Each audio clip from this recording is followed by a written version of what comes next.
Hello, and welcome to the Homegrown Fuels podcast, sharing stories of ethanol's emergence in rural America. I'm your host, Sue Retke-Schill, a biofuels journalist now retired from full-time work, but still writing about ethanol and other biofuels for Ethanol Producer Magazine and others. There are so many good stories out there about the early days of the ethanol movement that ought to be recorded before they're lost. Writing a book takes a lot of time and resources, but I love talking to people, and people love telling their story. So the idea for this podcast was born. Thanks to BBI International and Ethanol Producer Magazine for producing this podcast. If you'd like to sponsor the podcast or give some feedback, contact us at HomegrownFuels@bbiinternational.com. Our guest today is Ralph Groschen, who retired from the Minnesota Department of Agriculture in 2011 after nearly 3 decades as their ethanol guy. Minnesota was the first state to mandate E10 in 1997, but it goes back further into the 1980s when a gas tax credit encouraged blending. In 1986, the state passed a 20-cent per gallon incentive for ethanol produced in the state. The next year, the state's ethanol promotion program got started, and Ralph Groschen became an ag marketing specialist in the Minnesota Department of Agriculture. Ralph, what was it like promoting ethanol in Minnesota in the mid-1980s? Well, I didn't have any competition in the Department of Agriculture that wanted to take my job. You know, I was a director of marketing division, and all the other directors just thanked God that they didn't have to do this. Because it was contentious, you know. I mean, the petroleum companies thought it was a terrible idea to mandate ethanol. In fact, there was a lot of press going out saying, well, this is not an ethanol mandate, really, because you could use MTBE or ETBE, which I don't know if I don't even know if anybody made that stuff. I guess they did it in California somehow. But anyway, no, it was exciting. It was no question about it the best job I ever had. I had all kinds of time to work, to figure out what was going on. I had experts some from the petroleum industry and some from ADM. They had some really good technical people. And we had tremendous support from a lot of farmer legislators and senators, House members. And corn growers were very excited about it. And so I could always feel good by going out in the country where there was an ethanol plant going on, and I could tell which farmers had invested in an ethanol plant. How was that? So they were the ones smiling. And the other ones that never invested, they were the ones kicking gravel and muttering under their breath.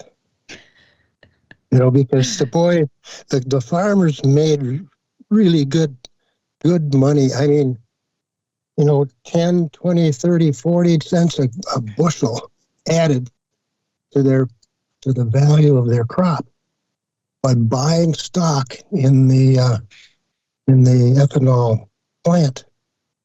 And it took, I think it took a commitment of 10,000 bushels per year and $10,000 to buy a piece of the ethanol plant as a cooperative.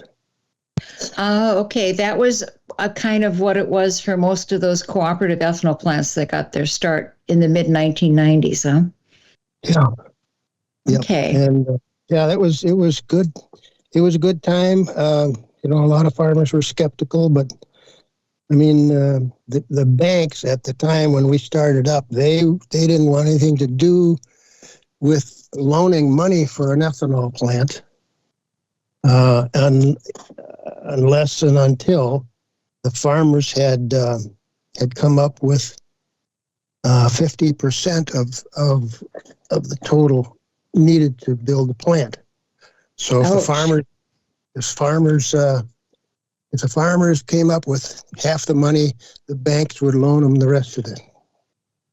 Was that the case even after that incentive program that, well, what ended up being called the Minnesota model was where a portion of the money that used to be taken for the tax credits, the gas tax credits, got shifted into this program, and that helped the plant get paid off, is what I understand. I don't remember what it was. It was so many cents per gallon, It's 20 up to cents a 10 gallon. years. 40 cents a gallon. Okay. Oh, 20 cents a gallon. 20 cents a gallon. Okay. And part of my job was to try to keep track of how many communities were interested in doing an ethanol plant. And normally there was one or two or three farmers or local businessmen who could see the value of having such a plant in their community. And we would talk with them and get them lined up that they were on this, on the getting into the state's program of the 20-cent ethanol credit. And so that would be something. And then Larry Johnson, God bless Larry Johnson. He was a wonderful man with an outrageous handlebar mustache, and he could talk anybody into just about anything. And he was our front man. And I was Okay. supposed to be the guy in the office, and I was director of the marketing division, so we had some other programs going on as well. But this was the peak of it, and so anyway, yes, with what we had going in the state program, the payments were made, and I would have to, as I say, talk to the farmers and get a feel for how much enthusiasm there was and what the likelihood was that they could come up with $10 million. And then I would go to the legislature and show them a spreadsheet. I know it was a huge spreadsheet. There were like, at one time there was a dozen different ethanol plants in cities around the state. And I had a big spreadsheet that showed all of the future payments and who would get the money and how much money each plant would get. And then I'd have to say, okay, we need, I don't know, this time we were up to $30 million. And so we had to allow that based on a formula. And my spreadsheet was on legal sized paper. And it was very small print. And when I'd walk in the room, the legislators would, oh my God, oh, here's another one. And they'd start looking for their glasses so they could read that. It was fun. I mean, I thought it was, like I said, that's the best job I ever had. And I got to get into arguments and with the petroleum guys. And there was never a dull moment. It was exciting from the beginning of the day to the end. Yeah, I looked at, actually I found a PowerPoint presentation that you gave in, I think, 2007 or 2008. And you pointed out that there were only 5 plants in Minnesota in 1995. And then by 1998, there were 11. And in 1999, there were 14 ethanol plants. So that incentive really helped build the industry in Minnesota. It was a very contentious situation. I'm sure all the guys in the ethanol lobbyists and all that, they really did not like me. I mean, that's to put it mildly. And I recall one day we would try to, consider our benefits, our victories. And one day I got a call from a guy from one of the railroads that ran south into Iowa, Illinois, and so on, that had, good-sized ethanol operations, but they were all private. And so the the guy from the railroad called the commissioner's office, and then they have me on speed dial. They'd hit that button and go down to my phone. And so I answered, and the guy said, "Well, you're Ralph. You're in charge of this." He said, "So he says, how many more plants are you guys going to build up there?" And I said, "Well," and I looked at the sheet, and I see there's another 3, maybe 4. And, oh, wow. He said, "Okay." I said, "Well, thanks for calling, but and let me ask, why do you ask about that?" He said, "Well, we're noticing that we're not shipping as much corn as we used to." I said, "Oh, I'm sorry about that." But it's just statute. I'm just following the law here. And when we hung up the phone, I shoved my fist into the air and said, "Yes, it's working." That was a great feeling. That was a great day. I'll never forget that. Yeah. Well, and I ran across an article in 2012 that cited a Minnesota Department of Agriculture report that the ethanol produced in the state had an 800% return, which is pretty doggone good. I mean, not only the farmers, but the state got its money back for all the investment that went into those plants. Well, a lot of people that lived in the cities that we built ethanol plants in would say something to that effect. We were afraid that our little towns were going to die. And now that we've got this, and all the farmers are members of it, and they get more money for each bushel, which was the whole idea. When I started working there, I can remember several occasions considering that the price of corn in Minnesota, there was basically a charge for transportation to Chicago, for corn that couldn't be sold locally unless you'd send it to some other state.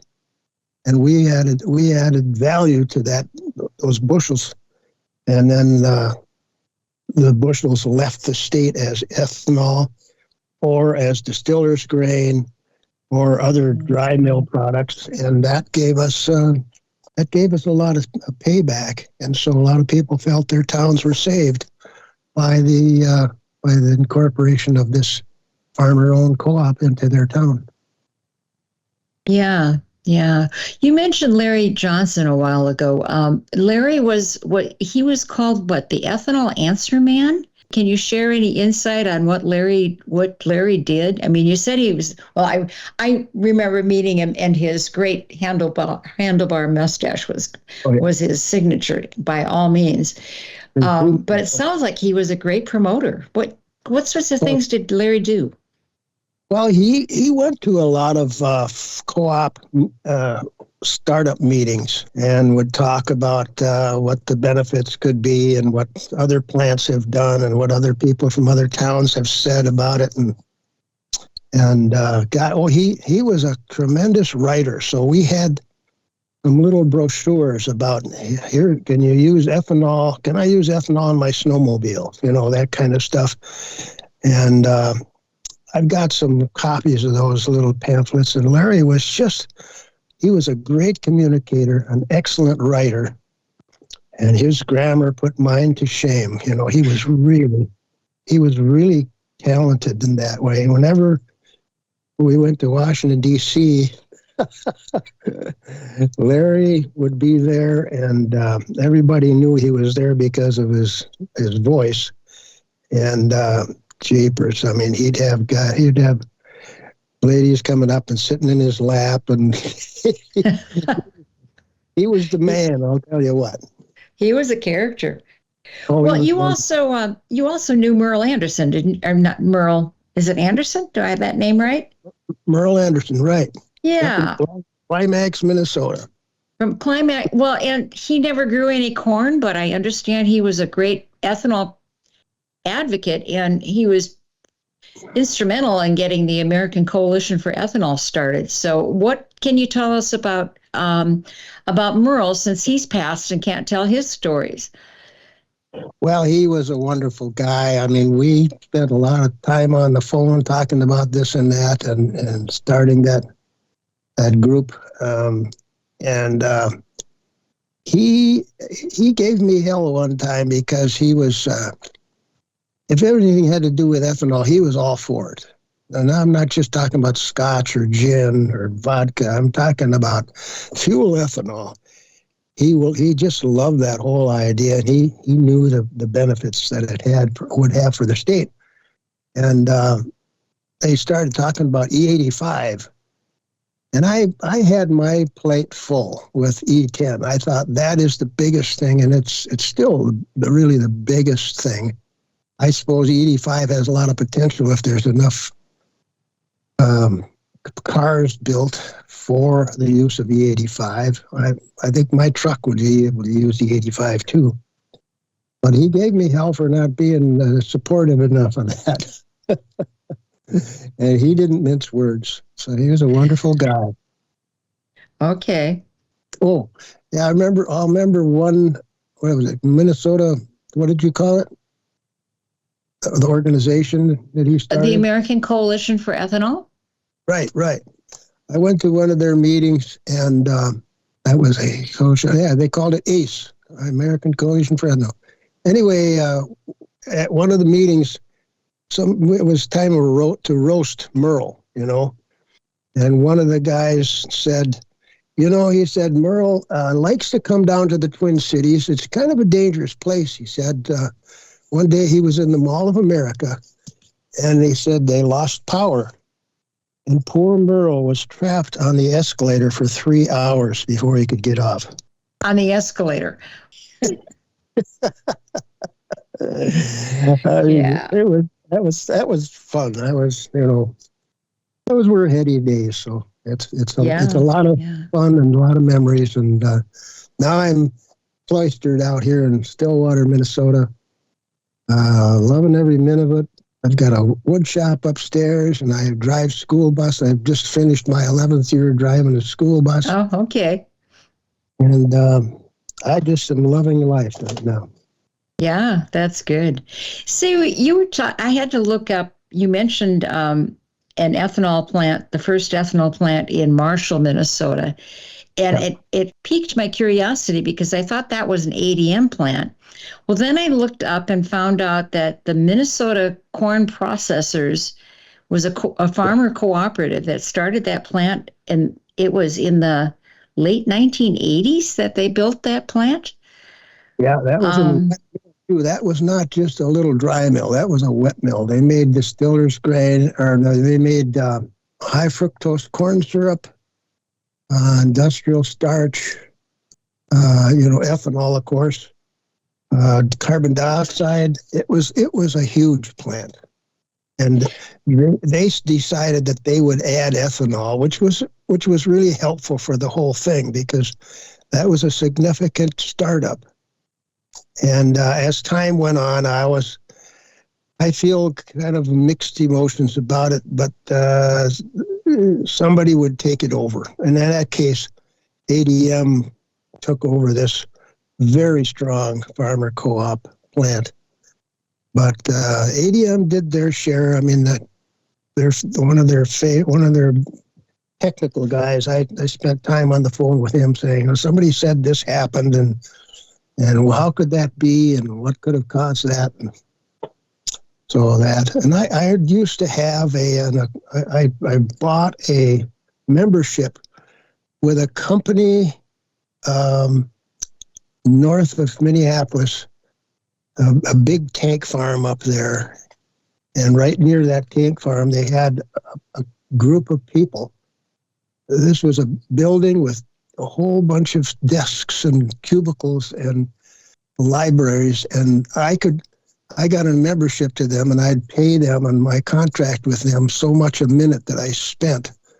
And one day a senator called, and he said, geez, he had a Mercury car, and he said they told me that ethanol ruined the gas tank.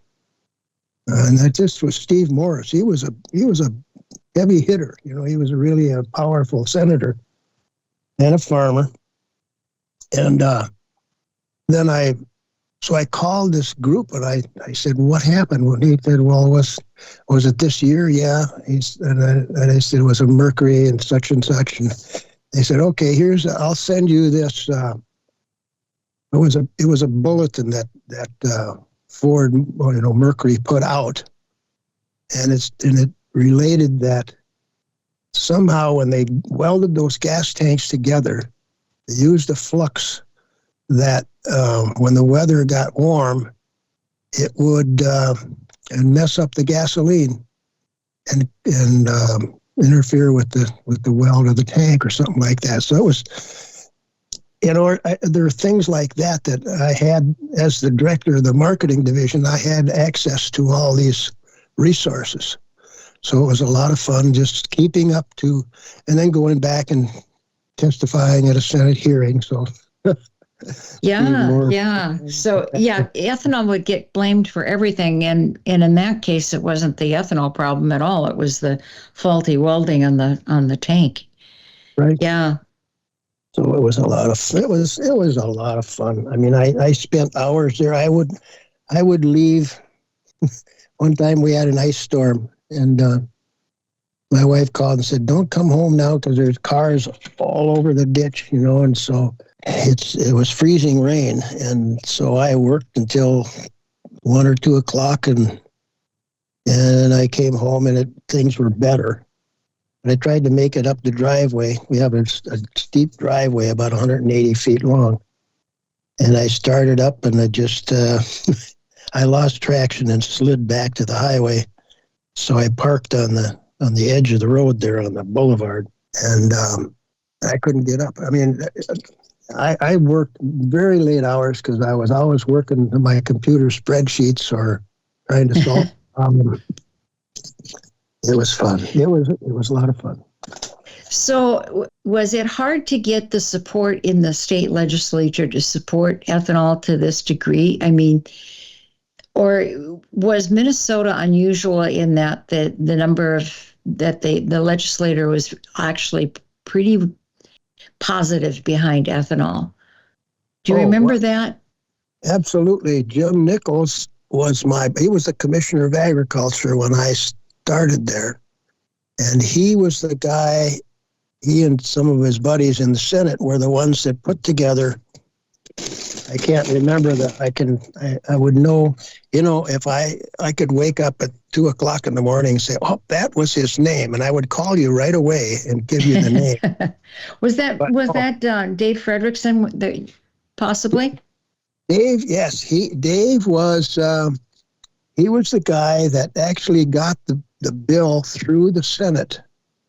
And Roger Moe was the Senate Majority Leader. And Dave went and Roger called Dave into the office and said, what did you do, for crying out loud? And so Dave said, well, I passed the bill through the Senate. Isn't that what we're supposed to do? And, Roger had to admit that was supposed to kind of be his job. But then come to find out, Roger Moe, one of his prime benefactors, was Merle Anderson. Oh. So that made, that greased the wheels a little bit too. So yes. When Merle knew how to work the legislators and how to support the key people. Yeah. And then the short answer is there were a lot of farmers, and they just loved this idea because they saw, or they could envision, first of all, that this could be a boon. Instead of shipping corn out for $1.50 or $2 a bushel. Well, you think about it, if you do the math, you can't really make money if you're shipping corn out at $1.50 a bushel. And so the farmers were hurting in that regard. And that was a motivator. And of course, there were plenty of representatives that Jim Gerard was a representative. He was a Republican. And of course, Jim Nichols was a Democrat, and I'm still Democratic of my persuasion. And even the Republicans were on it. And Jim always encouraged me. He says, hey, you're going to have a meeting over at the legislature. You invite Democrats and Republicans. So all of them took credit for it. Yeah, that's yeah. It's been bipartisan all through. Well, I really appreciate you taking the time to chat with us, Ralph, and for your 30-year career of promoting ethanol in Minnesota. It has to be a pleasure for you to fill up your pickup with E85 whenever you can. Yeah, and then I did biodiesel for the soybean growers after that. Ah, okay. Yeah. There was a Minnesota biodiesel, I don't know, commission or something like that I went into for a few years. So yeah, it was good. I love farmers Good. anyway, so that made it all easy. Yeah, good. Thank you very much, Ralph. I appreciate it. Well, Have a good day. Thanks for doing all my homework for me. You're welcome. Thanks to Ethanol Producer Magazine for sponsoring this episode of the Homegrown Fuels podcast. Ethanol Producer Magazine is the #1 source for ethanol industry news, trends, and statistics. Through the print magazine and website, ethanolproducer.com, the editorial team delivers daily news and industry features to an audience of producers, service providers, and vendors. If you would like to sponsor a future episode of Homegrown Fuels, contact service@bbiinternational.com. And if you have a comment on an episode or know of a story that ought to be shared, email homegrownfuels@bbiinternational.com. This podcast was recorded and edited by Danielle Pekarski, Content Manager at BBI International, and I'm your host, Sue Retka-Schill. Thank you for listening. We'll be back in a couple of weeks with another episode of Homegrown Fuels, sharing stories of ethanol's emergence in rural America.